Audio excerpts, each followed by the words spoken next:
रमजान शरीफ की तो बात ही जुदा है। माह रमजान तमाम महीनों का सरदार है। मेरे आका मुस्तफा करीम रऊफुर रहीम सल्लल्लाहु अलैहि वसल्लम फरमाते हैं, माह रमजान को सारे महीनों पर ऐसी फजीलत है जैसे मुझ मोहम्मद को तमाम मखलूक पर फजीलत हासिल है। मेरे आका फरमाते हैं, माह रमजान शरीफ में अगर तुम एक नेकी करते हो तो अल्लाह तुम्हें 70 का सवाब अता करता है, और तुम्हारा खुलूस बढ़ जाता है तो अल्लाह तुम्हें एक नेकी का 1000 अता करता है। इखलास और बढ़ता है तो अल्लाह एक नेकी पर तुम्हें बेहिसाब सवाब अता करता है, उसका कोई हिसाब ही नहीं होता। आकाए करीम रऊफुर रहीम सल्लल्लाहु अलैहि वसल्लम फरमाते हैं, ये माह रमजान क्या है। अल्लाह के महबूब मुस्तफा करीम सल्लल्लाहु अलैहि वसल्लम माह रमजान शरीफ के रोजों की अहमियत बयान करते हुए फरमाते हैं कि माह रमजान शरीफ का एक रोजा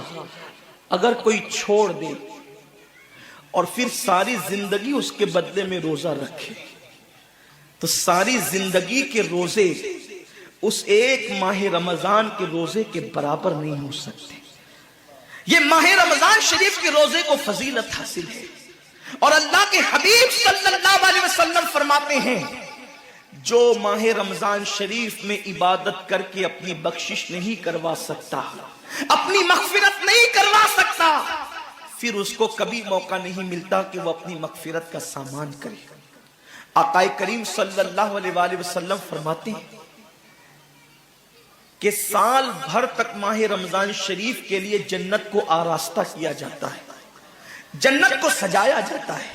जन्नत को संवारा जाता है। और आकाए करीम सल्लल्लाहु अलैहि वसल्लम फरमाते हैं, बड़ी बड़ी आंख वाली हूरें अल्लाह की बारगाह में अर्ज करती है, मेरे करीम हमें उनकी दुल्हन बनाना जो माह रमजान शरीफ में तेरी इबादत करते हैं,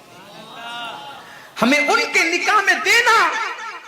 जो माह रमजान शरीफ की रातों को जग करके तुझे मनाने की कोशिश करते हैं।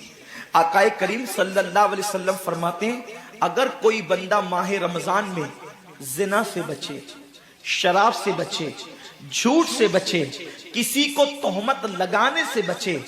और माह रमजान शरीफ का एहतराम करते हुए गुनाहों से बचे, तो अल्लाह तबारक व ताला हर रात के बदले, रमजान शरीफ की हर रात के बदले 100 हूरों के साथ उसका निकाह फरमाएगा। यानी 30 रातें हैं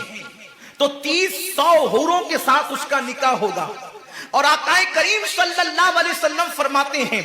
माह रमजान शरीफ का एहतराम जो करे और एहतराम माह रमजान में जो लगवियात और खुराफात को तर्क कर दे, जो गुनाहों को छोड़ दे, जिना को, शराब को, झूठ को, बोहतान तराशी को छोड़ दे, आका फरमाते हैं उस रमजान शरीफ का एहतराम करने वाले के लिए अल्लाह ने जन्नत में एक ऐसा महल बनाया है। उस महल का हाल ये है कि दुनिया के सारे अव्वलीन और आखिरीन, यानी आदम से लेकर आखिरी आने वाले तक, इंसान तक, अगर सारे उस महल के अंदर दाखिल हो जाए तो भी उस महल की इतनी ही जगह वो लेंगे जितनी की बकरे की रान आप किसी मकान के अंदर रखते हैं। तो बकरे की रान कितनी जगह घेरती है, बस तमाम अव्वलीन और आखिरीन उस महल के अंदर इतनी ही जगह घेरेंगे। यानी वो महल इतना बड़ा अल्लाह ने बनाया है, और वो महल सिर्फ उनके लिए है जो माह रमजान के एहतराम में गुनाहों को तर्क कर देते हैं, गुनाहों को छोड़ देते हैं। मेरे आका सल्लल्लाहु अलैहि वसल्लम के प्यारे दीवानों,